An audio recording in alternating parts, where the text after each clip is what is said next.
The Night Wire. By H. F. Arnold. New York, September 30th. CP Flash. Ambassador Hollowell died here today. The end came suddenly as the ambassador was alone in his study. There's something ungodly about these night wire jobs. You sit up here on the top floor of a skyscraper and listen into the whispers of a civilization. New York, London, Calcutta, Bombay, Singapore, they're your next-door neighbors after the street lights go dim and the world has gone to sleep. Along in the quiet hours between 2 and 4, the receiving operators doze over their sounders and the news comes in. Fires and disasters and suicides. Murders, crowds, catastrophes. Sometimes an earthquake with a casualty list as long as your arm. The night wire man takes it down almost in his sleep, picking it off on his typewriter with one finger. Once in a long time you prick up your ears and listen. You've heard of someone you knew in Singapore, Halifax or Paris long ago. Maybe they'd been promoted, but more probably they'd been murdered or drowned. Perhaps they just decided to quit and took some bizarre way out.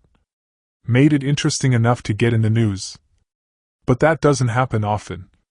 Most of the time you sit and doze and tap on your typewriter and wish you were home in bed. Sometimes, though, queer things happen. One did the other night, and I haven't got over it yet. I wish I could.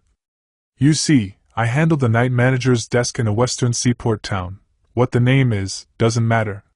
There is, or rather was, only one night operator on my staff, a fellow named John Morgan, about 40 years of age, I should say, and a sober, hard-working sort. He was one of the best operators I ever knew, what is known as a double man. That means he could handle 2 instruments at once and type the stories on different typewriters at the same time. He was one of the 3 men I ever knew who could do it consistently, hour after hour, and never make a mistake. Generally we used only one wire at night, but sometimes, when it was late and the news was coming fast, the Chicago and Denver stations would open a second wire, and then Morgan would do his stuff. He was a wizard, a mechanical automatic wizard which functioned marvelously but was without imagination. On the night of the 16th he complained of feeling tired. It was the first and last time I had ever heard him say a word about himself, and I had known him for 3 years. It was at just 3 o'clock and we were running only one wire. I was nodding over reports at my desk and not paying much attention to him when he spoke. "Jim," he said, "does it feel close in here to you?" "Why, no, John," I answered, "but I'll open a window if you like." "Never mind," he said. "I reckon I'm just a little tired." That was all that was said and I went on working. Every 10 minutes or so I would walk over and take a pile of copy that had stacked up neatly beside his typewriter as the messages were printed out in triplicate. It must have been 20 minutes after he spoke that I noticed he had opened up the other wire and was using both typewriters. I thought it was a little unusual, as there was nothing very hot coming in. On my next trip I picked up the copy from both machines and took it back to my desk to sort out the duplicates. The first wire was running out the usual sort of stuff and I just looked over it hurriedly. Then I turned to the second pile of copy. I remember it particularly because the story was from a town I had never heard of. Zebico. Here is the dispatch. I saved a duplicate of it from our files. Zebico, September 16 CP Bulletin. The heaviest mist in the history of the city settled over the town at 4 o'clock yesterday afternoon. All traffic has stopped, and the mist hangs like a pall over everything. Lights of ordinary intensity failed to pierce the fog, which is constantly growing heavier. Scientists here are unable to agree as to the cause, and the local weather bureau states that the like has never occurred before in the history of the city. At 7 p.m., last night municipal authorities, that was all there was. Nothing out of the ordinary at a bureau headquarters, but as I say, I noticed the story because of the name of the town. It must have been 15 minutes later that I went over for another batch of copy. Morgan was slumped down in his chair and had switched his green electric light shade so that the gleam missed his eyes and hit only the top of the 2 typewriters. Only the usual stuff was in the right-hand pile, but the left-hand batch carried another story from Zebico. All press dispatches come in takes, meaning that parts of many different stories are strung along together, perhaps with but a few paragraphs of each coming through at a time. This second story was marked Add fog. Here is the copy. At 7 p.m., the fog had increased noticeably. All lights were now invisible and the town was shrouded in pitch darkness. As a peculiarity of the phenomenon, the fog is accompanied by a sickly odor, comparable to nothing yet experienced here. Below that in customary press fashion was the hour, 3:27, and the initials of the operator, J.M. There was only one other story in the pile from the second wire. Here it is. Second ad Zebico fog. Accounts as to the origin of the mist differ greatly. Among the most unusual is that of the sexton of the local church, who groped his way to headquarters in a hysterical condition and declared that the fog originated in the village churchyard. It was first visible in the shape of a soft gray blanket clinging to the earth above the graves, he stated. Then it began to rise higher and higher. A subterranean breeze seemed to blow it in billows, which split up and then joined together again. Fog phantoms, writhing in anguish, twisted the mist into queer forms and figures. And then, in the very thick midst of the mass, something moved. I turned and ran from the accursed spot. Behind me I heard screams coming from the houses bordering on the graveyard. Although the sexton's story is generally discredited, a party has left to investigate. Immediately after telling his story, the sexton collapsed and is now in a local hospital, unconscious. Queer story, wasn't it? Not that we aren't used to it, for a lot of unusual stories come in over the wire. But for some reason or other, perhaps because it was so quiet that night, the report of the fog made a great impression on me. It was almost with dread that I went over to the waiting piles of copy. Morgan did not move and the only sound in the room was the tap-tap of the sounders. It was ominous, nerve-wracking. There was another story from Zebico in the pile of copy. I seized on it anxiously. New lead Zebico Fog CP. The rescue party which went out at 11 p.m. to investigate a weird story of the origin of a fog which, since late yesterday, has shrouded the city in darkness, has failed to return. Another and larger party has been dispatched. Meanwhile the fog has, if possible, grown heavier. It seeps through the cracks in the doors and fills the atmosphere with a terribly depressing odor of decay. It is oppressive, terrifying, bearing with it a subtle impression of things long dead. Residents of the city have left their homes and gathered in the local church, where the priests are holding services of prayer. The scene is beyond description. Grown folk and children are alike terrified and many are almost beside themselves with fear. Mid the wisps of vapor which partially veiled the church auditorium, an old priest is praying for the welfare of his flock. The audience alternately wail and cross themselves. From the outskirts of the city may be heard cries of unknown voices. They echo through the fog in queer uncadenced minor keys. The sounds resemble nothing so much as wind whistling through a gigantic tunnel. But the night is calm and there is no wind. The second rescue party, more. I am a calm man and never in a dozen years spent with the wires have been known to become excited, but despite myself I rose from my chair and walked to the window. Could I be mistaken, or far down in the canyons of the city beneath me did I see a faint trace of fog? Pshaw! It was all imagination.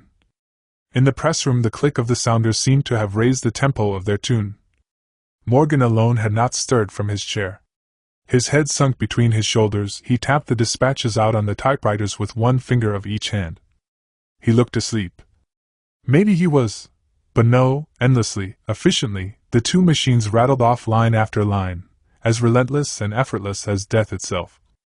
There was something about the monotonous movement of the typewriter keys that fascinated me. I walked over and stood behind his chair reading over his shoulder the type as it came into being, word by word. Ah, here was another. Flash Zebico CP. There will be no more bulletins from this office. The impossible has happened. No messages have come into this room for 20 minutes. We are cut off from the outside and even the streets below us. I will stay with the wire until the end. It is the end indeed. Since 4 p.m. yesterday the fog has hung over the city. Following reports from the sexton of the local church, 2 rescue parties were sent out to investigate conditions on the outskirts of the city. Neither party has ever returned nor was any word received from them. It is quite certain now that they will never return. From my instrument I can gaze down on the city beneath me. From the position of this room on the 13th floor, Nearly the entire city can be seen. Now I can see only a thick blanket of blackness where customarily are lights and life. I fear greatly that the wailing cries heard constantly from the outskirts of the city are the death cries of the inhabitants. They are constantly increasing in volume and are approaching the center of the city. The fog yet hangs over everything. If possible, it is even heavier than before. But the conditions have changed. Instead of an opaque, impenetrable wall of odorous vapor, now swirls and writhes a shapeless mass in contortions of almost human agony. Now and again the mass parts and I catch a brief glimpse of the streets below. People are running to and fro, screaming in despair. A vast bedlam of sound flies up to my window, and above all is the immense whistling of unseen and unfelt winds. The fog has again swept over the city and the whistling is coming closer and closer. It is now directly beneath me. God! An instant ago the mist opened and I caught a glimpse of the streets below. The fog is not simply vapor, it lives. By the side of each moaning and weeping human is a companion figure, an aura of strange and varicolored hues. How the shapes cling! Each to a living thing. The men and women are down, flat on their faces. The fog figures caress them lovingly. They are kneeling beside them. They are, but I dare not tell it. The prone and writhing bodies have been stripped of their clothing. They are being consumed, piecemeal. A merciful wall of hot, steamy vapor has swept over the whole scene. I can see no more. Beneath me the wall of vapor is changing colors. It seems to be lighted by internal fires. No, it isn't. I have made a mistake. The colors are from above, reflections from the sky. Look up! Look up! The whole sky is in flames. Colors as yet unseen by man or demon. The flames are moving, they have started to intermix, the colors rearrange themselves. They are so brilliant that my eyes burn, yet they are a long way off. Now they have begun to swirl, to circle in and out, twisting in intricate designs and patterns. The lights are racing each with each, a kaleidoscope of unearthly brilliance. I have made a discovery. There is nothing harmful in the lights. They radiate force and friendliness, almost cheeriness. But by their very strength they hurt. As I look they are swinging closer and closer, 1,000,000 miles at each jump. Millions of miles with the speed of light. Aye, it is light, the quintessence of all light. Beneath it the fog melts into a jeweled mist, radiant, rainbow-colored of 1,000 varied spectrums. I can see the streets. Why, they are filled with people. The lights are coming closer. They are all around me. I am enveloped. The message stopped abruptly. The wire to Zebico was dead. Beneath my eyes in the narrow circle of light from under the green lampshade, the black printing no longer spun itself, letter by letter, across the page. The room seemed filled with a solemn quiet, a silence vaguely impressive. Powerful. I looked down at Morgan. His hands had dropped nervelessly at his sides while his body had hunched over peculiarly. I turned the lampshade back, throwing the light squarely in his face. His eyes were staring fixed. Filled with a sudden foreboding, I stepped beside him and called Chicago on the wire. After a second the sounder clicked its answer. Why? But there was something wrong. Chicago was reporting that wire 2 had not been used throughout the evening. Morgan! I shouted. Morgan! Wake up, it isn't true. Someone has been hoaxing us. Why? In my eagerness I grasped him by the shoulder.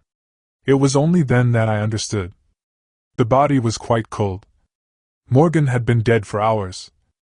Could it be that his sensitized brain and automatic fingers had continued to record impressions even after the end? I shall never know, for I shall never again handle the night shift. Search in a World Atlas discloses no town of Zebico. Whatever it was that killed John Morgan will forever remain a mystery.